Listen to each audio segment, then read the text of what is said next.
Hello, everyone. Welcome to the premiere episode of Westchester Knicks Weekly. I'm your host, Alex Fasano, alongside Ian Sachs. Ian, our topics of discussion today.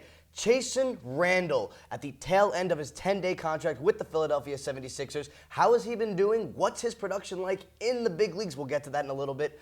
Also following, the 2017 NBA D-League Showcase has been in full effect. The 5-day, 22-game showcase is a good way for these top prospects to really show the big leagues what they've got. We'll get to that in a little bit. Also, upcoming matchups for the Knicks. They have a couple home games to end off the week after they come back from the showcase. We'll get to that in a little bit as well. But first, Ian, Chasson Randle at the tail end of his 10-day contract. What's his production been like in the big leagues? How have he been utilized in the 76ers play? Well, in 2 games for the 76ers, 10.5 minutes per game, he's averaging 6.5 points and 1 steal per game. And he's really shown that he can step in and develop his game at the next level. We know what he can do with Westchester in 19 games, averaging just over 20 points per game, 3.5 rebounds, 3.5 assists. So he can really stuff the stat sheet at the D-League level, and he's demonstrating that his talents can translate into the big leagues. And, of course, the 76ers have been the hot team in the NBA this month. And you know what? Maybe a little bit of that is Randle, and they see that he's the good luck charm. I say maybe they sign him to another 10-day contract, especially with the multitude of injuries that roster has suffered. Randle, definitely a good plug-in for Philadelphia. And one of the big stories for the 76ers is all these injuries, as you said, have been plaguing this team. Sergio Rodriguez injuring his ankle, and Ben Simmons still nursing that foot injury that happened in the preseason. So the 76ers may consider re-signing Randle to another 10-day contract because his production, as you said, has been pretty decent in the big leagues. And our next topic, of course, the Showcase, 2017 NBA D-League Showcase held in Toronto, gives a great opportunity for these prospects to really show the big leagues what they're made of and give them those chances like Chasson Randle has received. What's the showcase been like? How have the Knicks been showing in this big league competition? Well, not just for the NBA to see what the D-League players can do, but also everybody. 14 nationally televised games for the showcase, the most for it, and a great way to display the talent that is in the D-League. But the Westchester Knicks picking up a big 4-point win over the Erie Bayhawks in their first game in the showcase. As you said, 22 games, each team playing twice up in Canada. And the Knicks, that's such an important win entering the fourth quarter. It was just a 1-point game, and the Knicks have struggled in the fourth quarter. In 2 of their most recent games, they were outscored by 12 points in the fourth quarter, and when it comes right down to it, you need to produce in the fourth quarter. Knicks showing that they can do that in the win over Erie. Most impressive, especially when you're playing on the road. It's a neutral court. You don't have the fans behind you.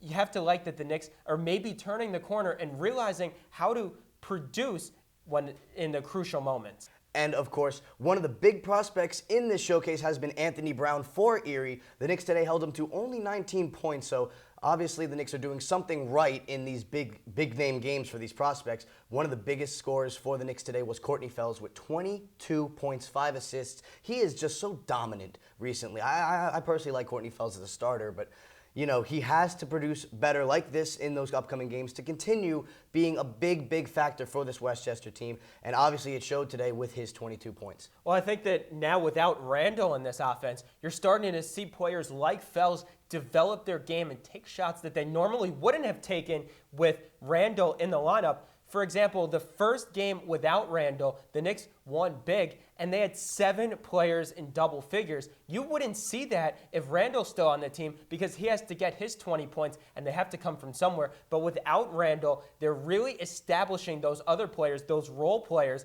like a Fells or a Doron Lamb, who has come on strong for Westchester recently. Those are 2 players that I think are really going to blossom if Randle stays up with the big leagues. And you mentioned Doron Lamb. He actually only had 7 points in today's matchup against Erie. It's funny because when they started the season this year, Doron Lamb and Chasson Randle were some of the big names that we saw for Westchester this season that were going to really carry this team into the postseason.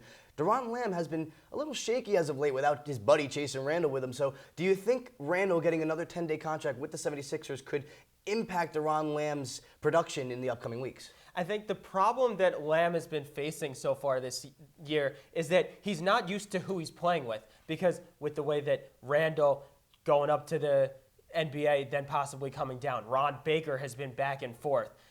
Several players have done that, jumping back and forth from the NBA and the D-League.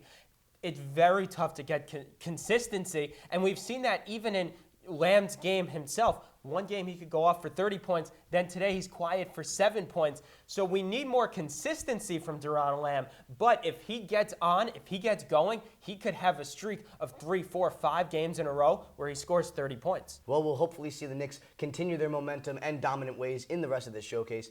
Also today, we see the upcoming matchups for Westchester in the end of this week. They play the Toronto Raptors on Friday, as well as the Grand Rapid Drive on Saturday. Now, we know the Raptors have been a thorn in Westchester's side since the inauguration of the team. This season, they are 1-1 against Toronto, but what is Westchester going to have to do to stop these big men coming all the way down from the north?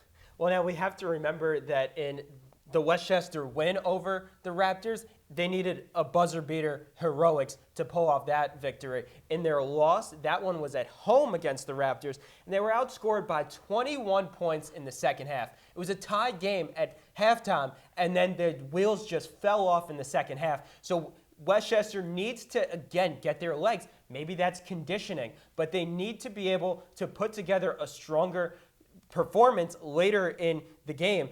As for the Grand Rapids game, a similar storyline. Westchester lost by 3 earlier this month, outscored by 11 in the fourth quarter. I'm sensing a pattern that Westchester needs to establish a better rapport, especially in those close late game situations. And of course, the Grand Rapids Drive were able to edge out the Knicks by 3. One of the biggest scorers in that game for Westchester was Maurice Endor, 28 points. Now, of course, the biggest thing about the D-League is how often these teams will be switching with their players back and forth, sending them up, sending them down. We see that a lot with Marshall Plumlee and Ron Baker for Westchester, but Maurice Endor is also in this discussion. He had 28 points for the Knicks last time. He might not be there on Saturday to take on the Drive.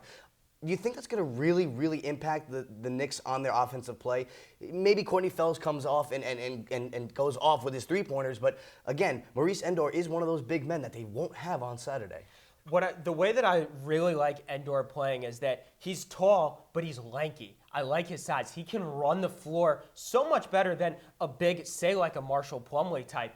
And Endor, when going for rebounds, he's so agile. He can come out of nowhere and pick up the ball. The Knicks are really going to lose him. He gets all those little hustle plays that really are what win ball games. And the Knicks, without him, might see that those plays go the other way, and they might not pull out the victory that they might have otherwise if they do have an Endor type. You want to know something even crazier? You want to know who else was in their top 3 scorers that game? Who? Chasson Randall. So who knows? Maybe if he goes back to that 10-day contract with the Sixers, he might be there Saturday, he might not be, but time will tell for Westchester. Well, that's all the time we have today. For Westchester Knicks Weekly, I was your host, Alex Fasano. He's Ian Sachs, and we'll see you next time.